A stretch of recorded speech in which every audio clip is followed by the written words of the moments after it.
going to be Catalina. And we have mouse controls, NEEK in the purple, spawning in the bottom right location. Surprise caster entry! I'm back. And I'll do the second player. In the left middle position, it is our Terran player, red, currently teamless, I believe, Leffen. Let's see if he can save his honor today and bring some blows to NEEK. Yeah, actually, so the reason I was gone is that my bathroom is being reconstructed and some power drills just came into my room. There's a hole in the wall now. There might be one more drilling bit going on in just a little bit, so I might disappear, but then I'll be back as soon as it's done. But now back into the game, I'd say. Alright.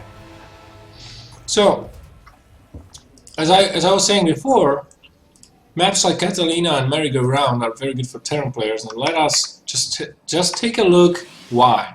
Take a look at the Protoss main base, how big it is, and the ledge that you can abuse towards the north, where you can just unload drops.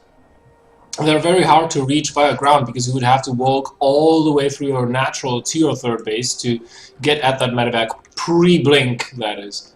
Mm-hmm.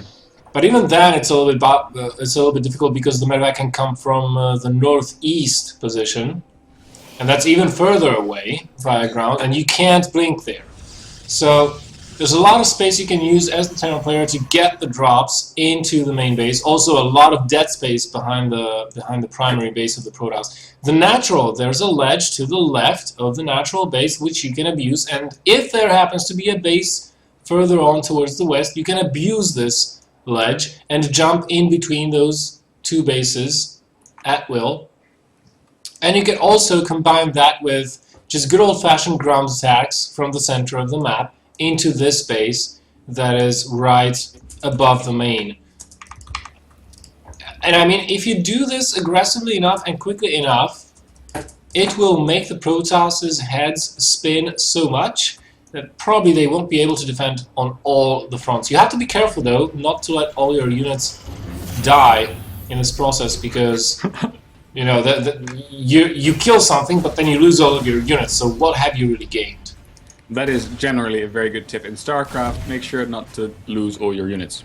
Yeah, I mean, you can drop, you can harass, but don't overstay your welcome. Once you feel that your opponent is on the way to defend, just pick up and go away, even if you don't see any units just yet. Okay, Patrick, something's happening. There's a factory coming down in the northeast position, exactly what you were talking about earlier. Is he gonna float the factory inside of NEEK's base and then build a, I don't know what, Widow Mine or something? It could be that case, or he can continue with a proxy starport and just elevator those Widow Mines inside. Right, and so the reason you would also build your factory proxy, if you're going for a proxy target, is that you can build the add-on right there. Yeah, but I think it's not going to be the case, because actually this is a special build. If you take a look at the gas in Leffen's base, he mined just enough for the factory, just 150 gas, 50 for the Reaper, 100 for the factory. Then he pulls off all the SCVs from the gas to get a quicker command center, and then he starts to mine gas again. So it's going to be the factory's already lifted up. Oh, it's so close as well. Look at this. Yeah, this is just outside of vision. He must have, figured this out before this game started. He must have known that that was the closest place he could put his factory without it being scouted. And there's going to be a Widow Mine, and NEEK's going to have to pay a lot of attention, because if he doesn't, then this Widow Mine might get a lot of kills. And in fact, if he reacts wrongly by pulling all of his probes now, he might get all of them shot at the same time. Okay, he doesn't. One though goes down. Ooh. That was actually very well done by Leffen and NEEK both, because Leffen, right as he was sending that Widow Mine over there, he moved in with the Reaper to the natural base to try to distract NEEK's attention from the main base. But NEEK was having none of it. He took notice of the Widow Mine and pulled all the probes away before that Widow Mine burrowed. So, and defended the Reaper as well. So that was, very good defense from NEEK. Okay, and Leffen is forced to retreat his factory from NEEK's base. But I think Leffen saw. Oh, he didn't see those. Oh, so unfortunate. He didn't see those very, very quick additional assimilators in the natural base of NEEK. You know, this usually means there's going to be some very quick teching up to be done. And I wouldn't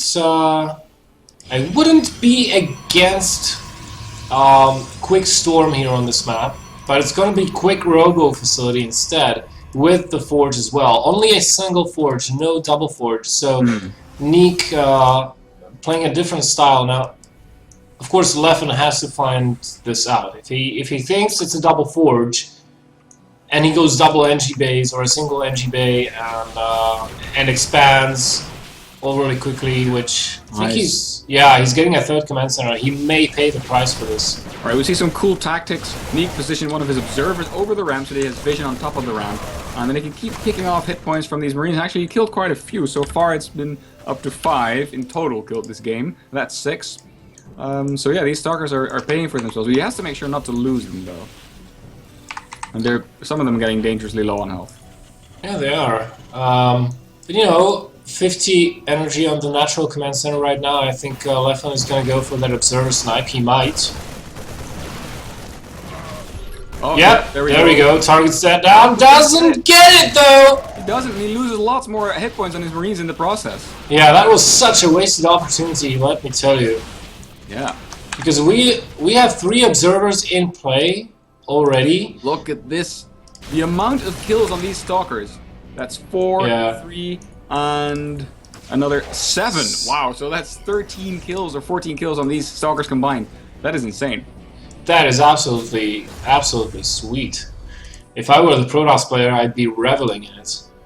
But of course, NEEK is getting a little bit supply blocked in the process. Now, the fact that NEEK is going for Colossi very quickly, that's why I was so disheartened by the missed opportunity of Leffen not getting that observer. Every single observer you kill, especially on maps such as Catalina, where drops are very effective. The more observers you can kill, the more problems it creates for the Protoss player. It not only makes them a little bit blind on the map and more susceptible to drops, but they also have to remake those Colossi. So, in essence, you are forcing them to increase slower in army strength. Okay, I got a question for you, a real practical question. We just saw an observer getting sniped by Leffen, right?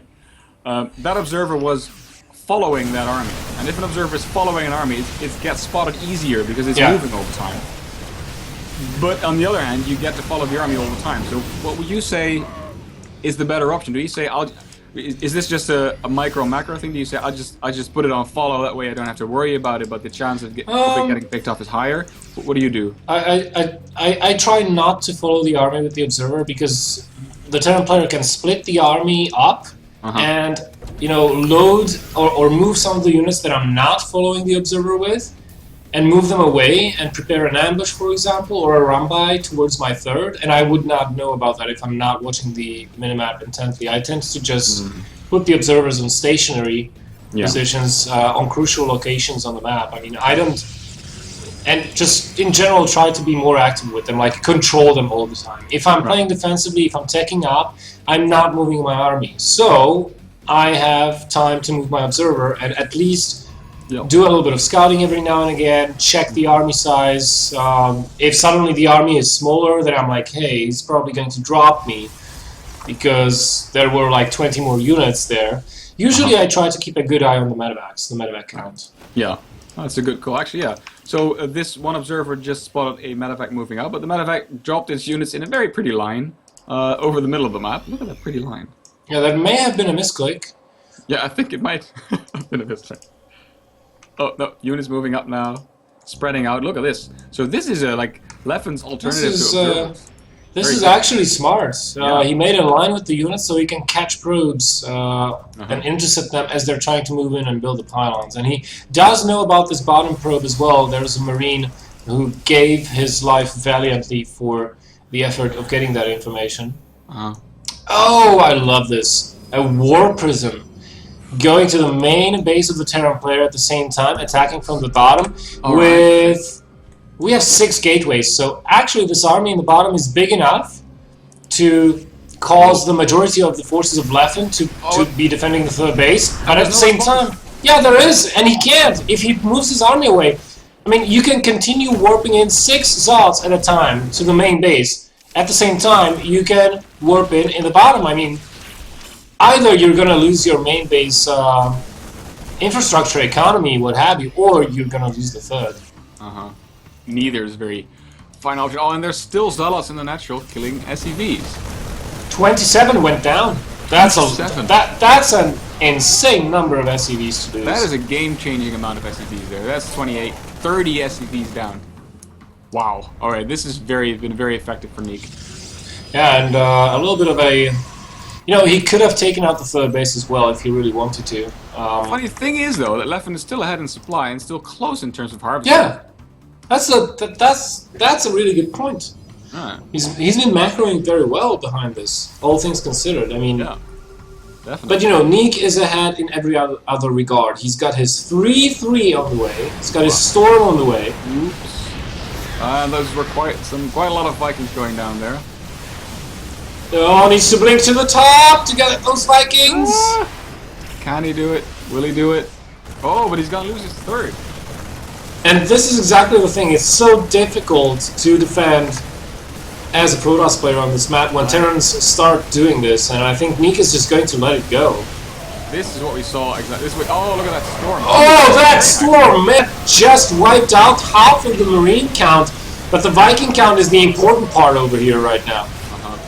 Viking count getting pretty low though, but again, there's only 2 Colossi left, but they are gone out. No, just 1 Colossus. 1 Colossus, but you know what? The 3-3 is just about to kick in versus 2-2 of the Terran player. I think counterattack might be in order here for NEEK, and it would be highly successful, I think. Let's see if he does it, because recognizing when you have the option to counterattack and having it be very effective is one of the most difficult things in StarCraft, I think. Yeah, having what your opponent's situation is. Exactly, having the right judgment. Now, Leffen doesn't know this is coming, but he has to suspect. He even starts building bunkers. 10 seconds left before weapons level 3 and armor level 3 for Protoss finishes. And NEEK is timing this out amazingly. I think he's gonna move out as soon as he gets maybe 1 more warp in round from this pylon that's building here. And he's getting Archons as well. Don't think he has any. No, he doesn't have any Templars with this army. 1 Colossus. Look at the number of bunkers that are just now being built. And I love this thinking by Leffen, obstructing the Zealot pathing with supply depots. Very nice. Great. Ooh, but at the same time, good micro, hold position micro from NEEK. Yo, these Vikings are down without killing the final Colossus. Oh, I think NEEK is going to have no problems breaking this. I mean, yeah, Leffen did make it very, very hard for him to do so. Yeah, he's going to go through anyways. Okay, yeah, these 3 Archons still going strong. And, I think this is going to be the end, and there we go. A victory for NEEK.